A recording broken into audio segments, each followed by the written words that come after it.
As a New York State legislator and a mom of three, I've been personally energized to ensure that women have access to appropriate health care. It's important that we are using all of our tools in our toolkits. I was turned away from one hospital and rushed to another, only to leave as a grieving mother, not a new one.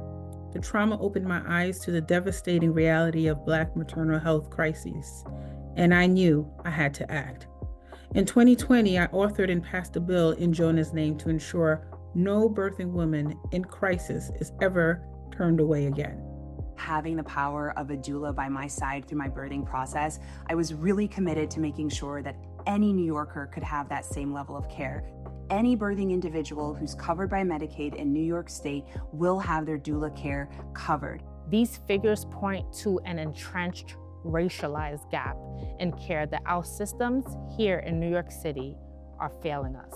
As chair of the Committee on Women and Gender Equity, I have had the privilege to convert personal pain into public progress. It is our responsibility to identify the barriers and disparities that too many women face.